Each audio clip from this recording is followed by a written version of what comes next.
Hi, my name's Clara. I'm a chartered psychologist, a healthcare professions council registered sport and exercise psychologist, and a fitness coach. And this week marks a year since I lost my mum to cancer. Now, I've thought long and hard about what it is about making this video that feels important to me today, especially because being a psychologist means that upholding certain boundaries around my personal life is really, really important to protect my clients and to protect myself too. But grief is something that so many of us experience in our lives, and there are so many people out there, I am sure, who've also lost a parent at quite a young age, far younger than they maybe anticipated or ever thought that they would be losing a parent. And as someone who works as a psychologist in the fitness industry, I have seen my fair share of how grief can impact people's mental health and how those challenges can be manifested in difficulties with exercise, with eating, and with body image. So I want to make this video to just give a bit of an insight as to what it's been like for me to lose my mum, how I've managed the time over the last year in relation to my own challenges with exercise, with food, and with body image that I've struggled with throughout my life, and what I've learned from this year that I think that might be helpful for you as a viewer, whether you've lost a parent or not. So let me give you a bit of context, because as anyone who knows me will know, all behavior makes sense in context. So I'm someone who struggled with their body image for as long as she can remember. I think the first time that I wrote about being fat or feeling fat in my body, I must have been about 10. So I'm a millennial, and I have grown up with skinny culture basically surrounding me my entire life, and I don't really remember a time in which I ever felt good in my body, particularly growing up. This wasn't something that was, passed on to me at home. It's not something that my parents ever commented on, but it is something that I struggled with quite significantly throughout my life. I don't personally love medical labels for mental health difficulties, but I did develop what would be categorized as bulimia when I was 16, and then later on in life I developed much more strong patterns of binge eating, and typically I would compensate for that binge eating with exercising as opposed to with food restriction or by purging in any other shape or form. As far as I've come to understand it through personal therapy and of course training as a psychologist, a lot of my difficulties with food, exercise, and my body were a result of me being very perfectionistic and very critical of myself, always feeling like I wasn't good enough and always feeling like I had to attain more and more and more to kind of demonstrate that self-worth to myself. And essentially those difficulties that I experienced with food, with exercise, and with my body have impacted me for as long as I can remember. When I went to university, when I moved to Scotland at age 18, I started going to the gym, having never been to the gym, with the goal of losing weight finally. And actually going to the gym and starting to weight train is something that allowed me to actually experience the benefits of weight training. It's what started me on the path of becoming an exercise psychologist. But then throughout my 20s, I struggled on and off with the same difficulties of wanting to lose weight, binge eating, feeling disgusted in my body, and never really being able to crack it. Bodybuilding is something that really helped me be able to manage some of those difficulties, and there will be more videos talking exactly about how that worked for me and actually when bodybuilding went a bit sour for me. But all that to say that for as long as I can remember, throughout my 20s and before that, I struggled significantly with not feeling like I was good enough in my body, not feeling like I was good enough in myself, and using exercise and food as tools to manipulate the way that my body looked to the world to be able to get a sense of feeling good enough, or to be able to attain or compensate for that feeling of not being good enough by socially ascribing to social norms that of course give you a lot of kudos for presenting to the world with a certain type of physique. Now, like I said, bodybuilding is something that was really helpful for me actually to start to work on some of this stuff. And after stepping away from bodybuilding is when I recognized that I didn't have a period, which is what got me going into personal therapy. Again, more of this in a future video. But the personal therapy sessions that I started to attend were also helpful for me because at the time I already knew, this was back in 2022, I already knew that my mum had a terminal diagnosis for cancer and that I was eventually going to lose her in the not too distant future. And so through attending therapy, essentially I was able to, in a very comfortable way, work on my relationship, not just with exercise, with food, and my self-worth, but actually map out and really reflect on what it was going to mean for me to live my life knowing that I was going to lose my mum eventually, and also start thinking about what I had to do, or I guess what I would have to have in place so that my life didn't essentially crumble when she did eventually pass. And that therapeutic work was absolutely fundamental. I think it very much went in tandem with my own development as a psychologist. A lot of the principles that I learned to apply to myself in personal therapy were things that I was also practicing with my clients. And for anybody who's worked with me, or for anybody who's a psychologist out there, we know that having integrity and actually being able to practice what we preach is one of the most foundational pieces that is going to help our clients actually, believe us, trust us, and essentially is going to impact the outcome of the therapy that we do with them, right? And so essentially it was really important for me to practice what I preach, because what kind of an exercise psychologist am I if I'm preaching compassion to my clients while hating myself at the same time, right? It wouldn't clog. People would call me for my bullshit. I wouldn't be good at my job. So anyway, therapy was absolutely fundamental in getting me to, work on my self-esteem, work on my self-worth, really spend a lot of time exploring myself, getting to know myself, and yet like nothing really prepares you for how grief hits you. Last year it was atrociously traumatic for me, because of course somebody, even when they're in, you know, even if they have a terminal diagnosis with cancer, they can still be treated to a certain extent, in ways that maybe like delay the inevitable, in ways that maybe like, you know, keep them as healthy as they can be. But eventually, you know, the natural order of things is that cancer does take over when it is a terminal diagnosis, when it is metastatic, and somebody ends up dying. And of course, seeing a parent go through palliative care is probably one of the most atrocious things you could ever possibly go through. I think second only to losing somebody suddenly. But again, I've never experienced that, so I wouldn't know. But yeah, I guess like when you know that someone's going to die, you've got time to prepare. But at the same time, like I spent 5 years preparing for something that I didn't know when it was going to come. And sort of you spend 5 years with that sort of tension, and you can only do your best, I guess, to cope. But yeah, losing my mum was horrific. The time leading up to losing my mum was also horrific. I don't actually know what was more traumatic, the 2 months preceding her death or the year kind of afterwards. And it, you know, probably impossible to distinguish, to be completely honest with you. But yeah, both things have just been really, really, really fucking shit. But in saying that, I haven't fallen back into previous patterns of restrictive eating, of over-exercising, of hating myself. And that is thanks to, I guess, my profession, but also being in personal therapy. And there's a couple of things that really kind of stand out to me that I think have really helped me manage out this time, and I guess like not fall back into those unhelpful patterns. Because I'll be completely honest with you, after my mum died, or even like in the sort of couple of weeks preceding that, when we knew it was coming up, there were so many thoughts, automatic thoughts in my mind that came up around like, oh, you know, I don't feel hungry, shock horror. Maybe I can use this as an opportunity to lose weight. Like, you know, it's crazy, but like I did have those thoughts. I did have the thought of, oh well, you know, I could lose weight. And almost like seeing that as a positive thing, right?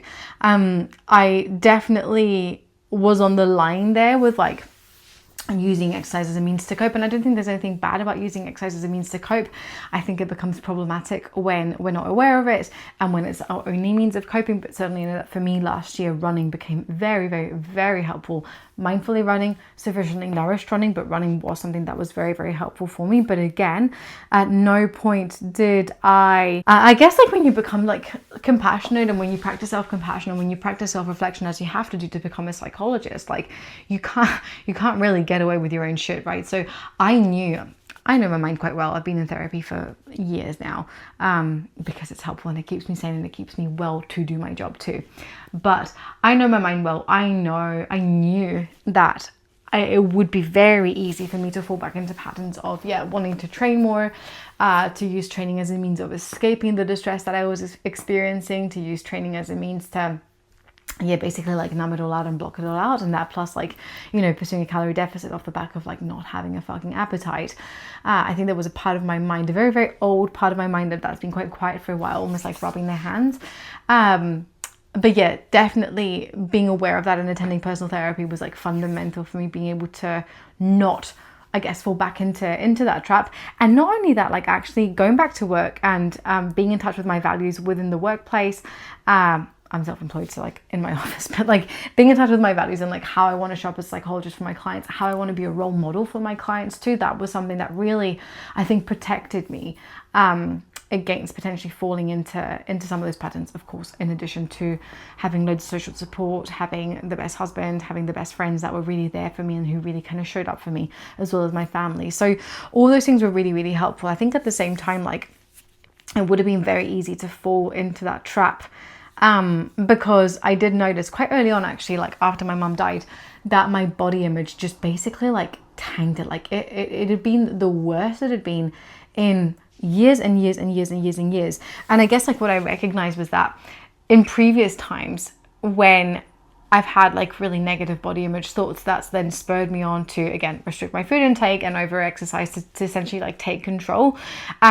And it's almost like a projection, or what's the word I'm looking for here? Like the seeking control of life was displaced onto my body, or my mind was trying to seek control, trying to make meaning of such a horrific loss and such a traumatic time, that I think it kind of almost like displaced that seeking of control into my body, because it knows, my mind has learned, I guess, over the years, that when I blame my body, when I feel self-disgust or whatever in my body, that I find control by like regulating what I eat and how I look and how much I exercise. So again, I noticed that my body image thoughts got like really fucking loud.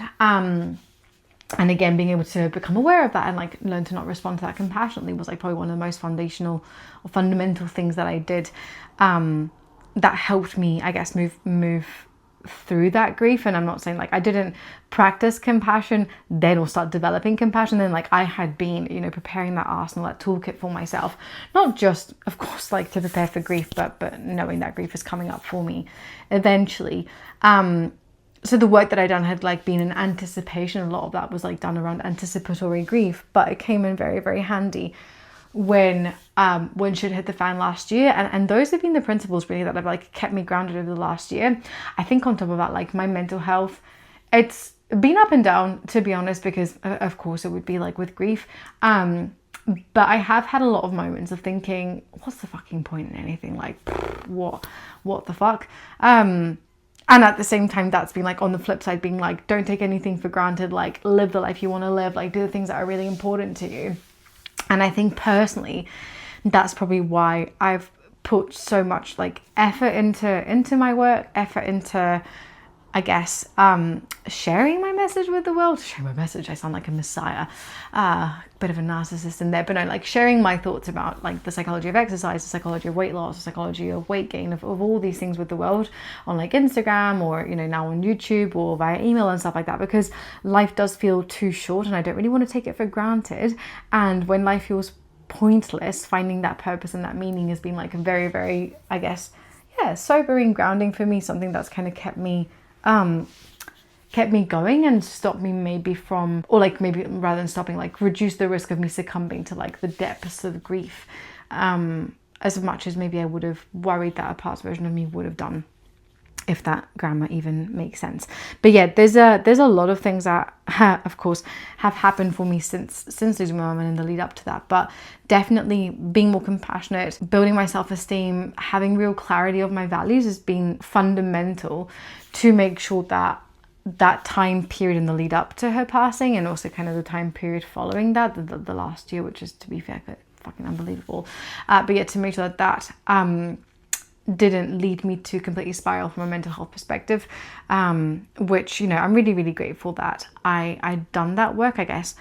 Grateful for past me for like thinking ahead, but also to, you know, the principles of self-compassion and self-acceptance, and to like my therapist and all those things.